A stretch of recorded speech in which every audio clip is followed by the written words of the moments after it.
요한복음 1장 29절에서 34절 말씀 제가 봉독해 드리겠습니다.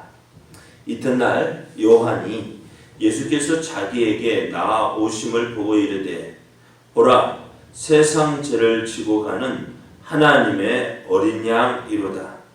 내가 전에 말하기를 내 뒤에 오는 사람이 있는데 나보다 앞선 것은 그가 나보다 먼저 계심이라 한 것이 이 사람을 가리킴이라.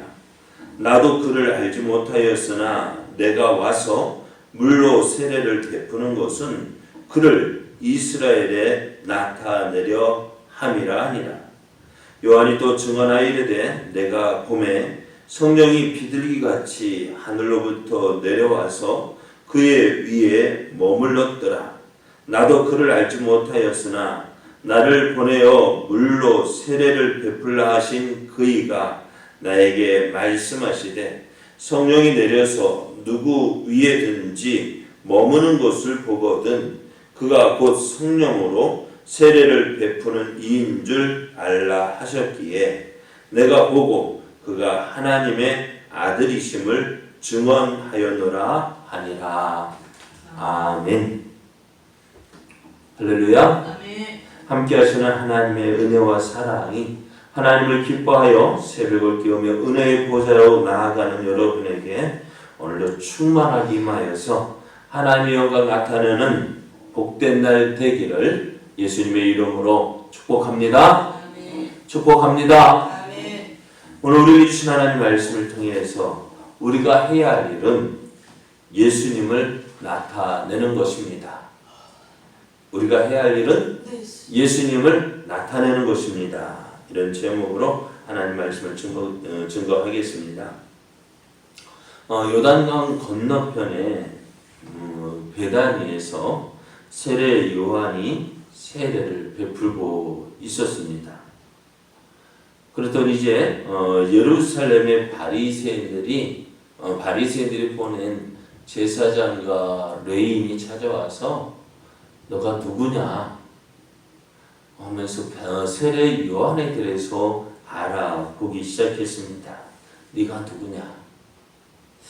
이에 세례 요한은 나는 그리스도도 아니고 또 말라기 선지자가 얘기했던 그 엘리야도 아니고 또 모세가 예언했던 그 한 선지자 나 같은 선지자라고 예언했던 그 선지자도 아니다.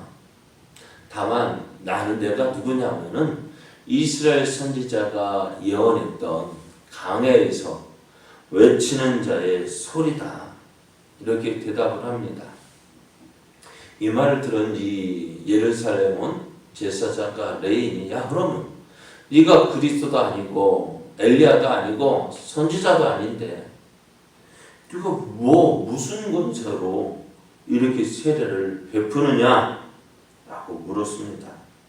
이에 세례 요한은 야 나는 비록 물로 세례를 베푸지만 너희들 가운데에 너희가 알지 못하는 한 사람이 있는데 나는 그 사람의 신발끈을 풀기도 감당하지 못할 것이다.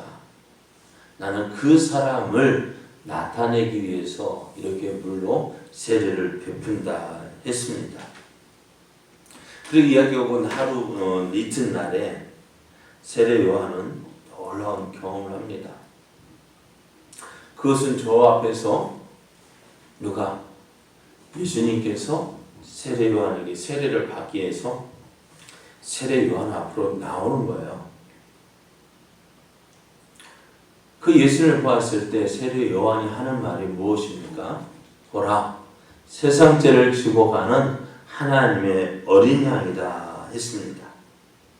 이렇게 이제 세례 요한은 지금까지 사람들에게 알려지지 아니했던 앞에서 어제 그러니까는 그 전날에 그 예루살렘에서 온 제사장과 레인들에게 이야기했던 너희 가운데 있었던 너희 가운데 있지만 너희가 알지 못하는 그 한 사람 그 한 사람을 이제 세상 사람들에게 이스라엘 가운데 나타내고 소개하게 되었습니다. 보라, 세상 죄를 지고 가는 하나님의 어린 양이다. 세례요한은 이미 예수님의 존재에 대해서 이렇게 말한 적이 있습니다. 1장 30절을 보면은 내가 전에 말하기를 내 뒤에 오는 사람이 있는데 나보다 앞선 것은 그가 나보다 먼저 계심이라 한 것이 이 사람을 가리킴이라 했습니다. 사실 여러분 한번 보세요. 세례 요한이 예수님을 알까요? 모를까요? 네? 세례 요한이 예수님을 알까요? 모를까요? 오늘 세례 요한에게 세례받게 나오는 그 예수님을 세례 요한이 이미 아는 사람일까 모르는 사람일까요?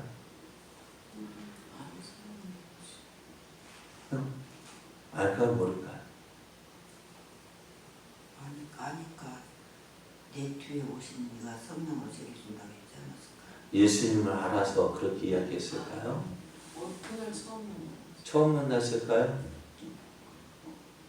누가복음에 보면은 마리아와 그 세례 요한의 어머니 엘리사벳과는 친척이라 했습니다.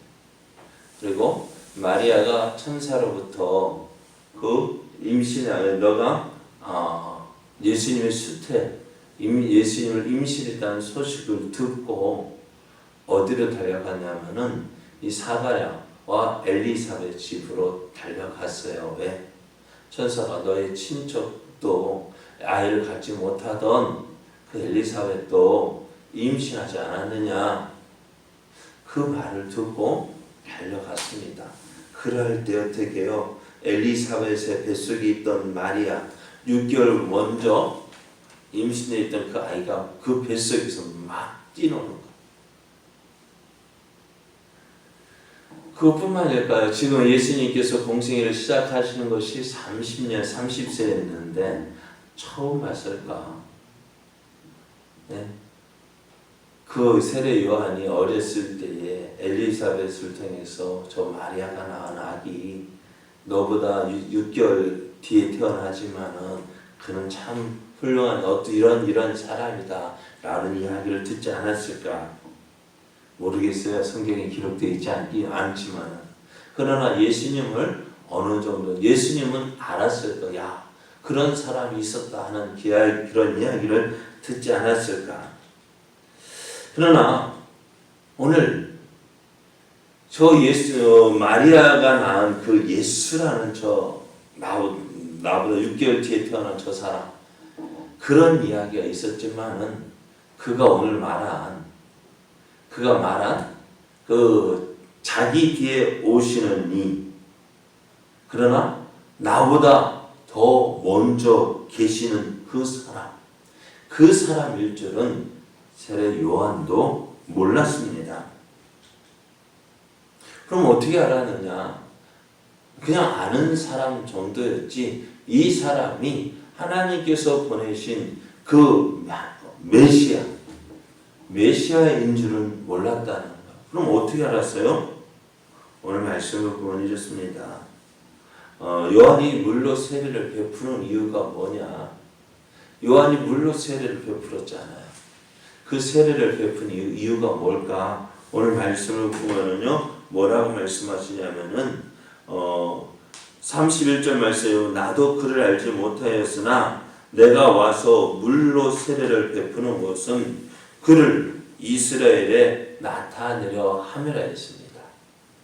그러니까 세례 요한이 이제 물에서 세례를 베풀 때 누가 오느냐? 그 예수님이 그 나보다 뒤에 계시지만 나보다 먼저 계시는 그분을 이스라엘에 나타내기 위해서 너희 가운데 계시지만 너희가 알지 못하는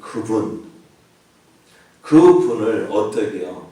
이스라엘 가운데 나타내기 위해서 지금 세례 요한은 물로 세례를 베풀고 있는 거예요.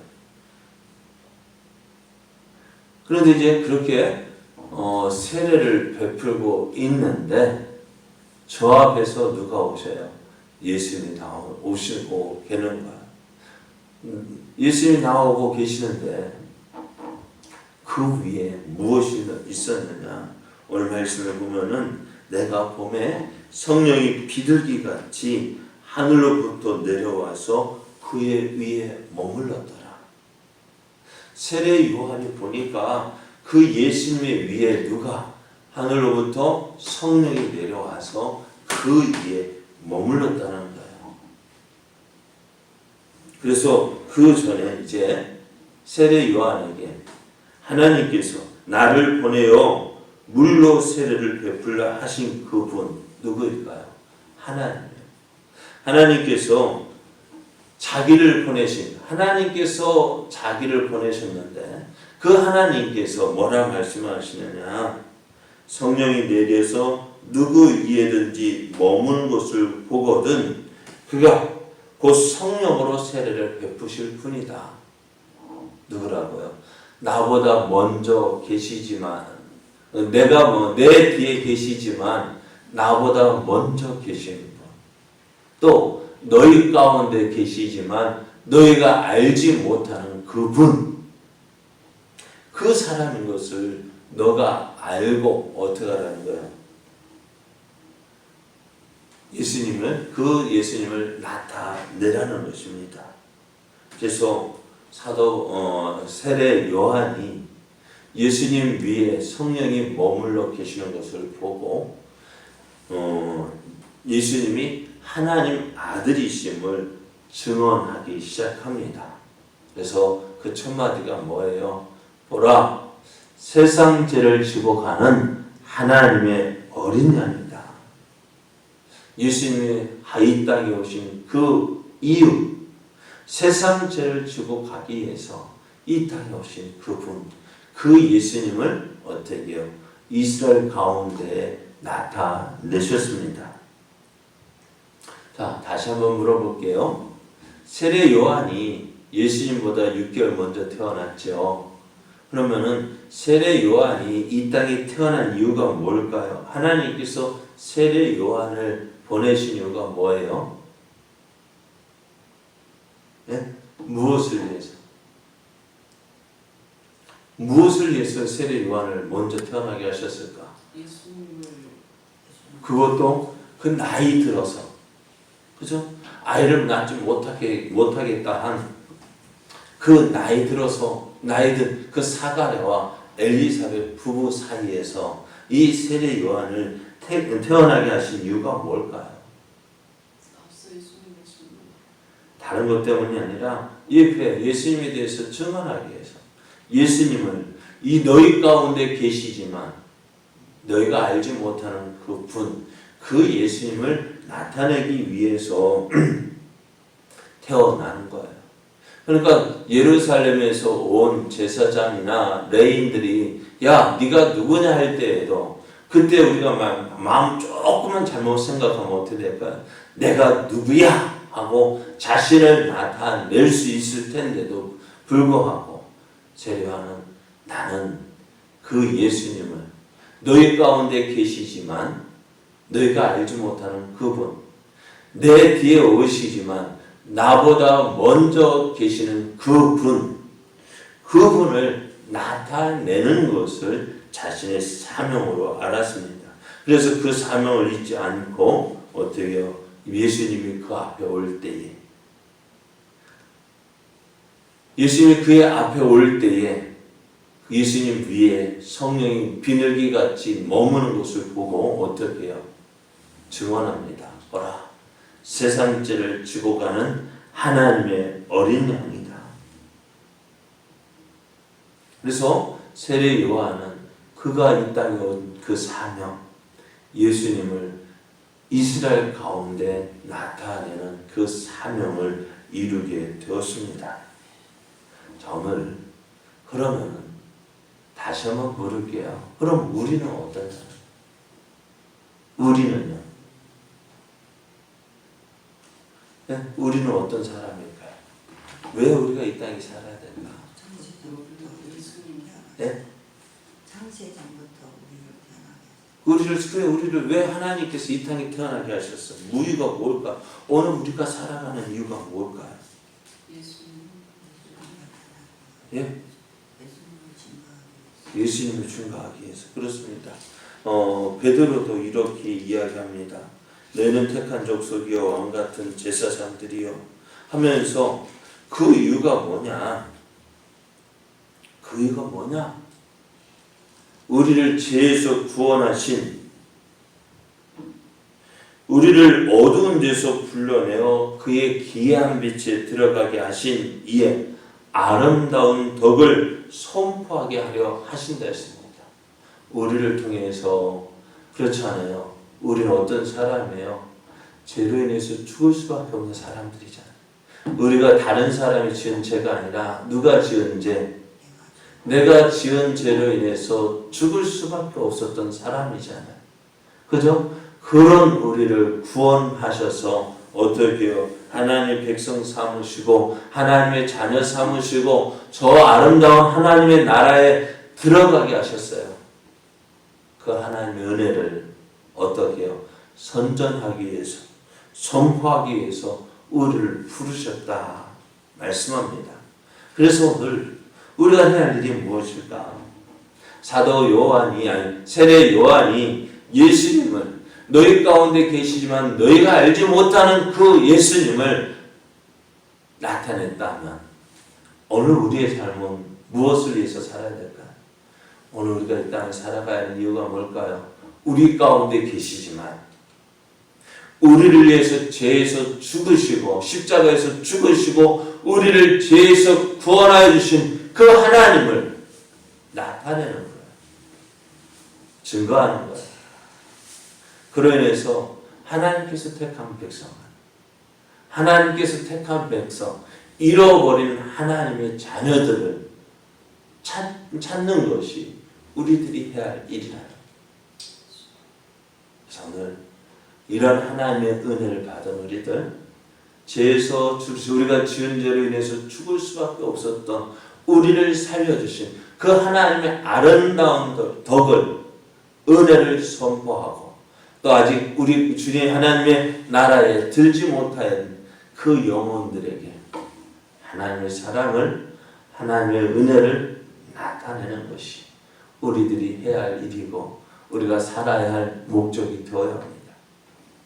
그러므로 오늘 세례 요한이 예수님을 나타내고 증거한 것 같이 우리도 우리의 삶 속에서 하나님을 나타내고 하나님을 증거하고 또 예수 그리스도의 크신 사랑 나타내는, 그래요 아직 하나님을 알지 못하는 그 영혼들에게 그 예수를 증거함으로 그들도 어떻게 해요? 하나님께로 돌아오게 하는 그 놀라운 일들을 이루어가는 우리의 삶 되어지기를 예수님의 이름으로 축복합니다.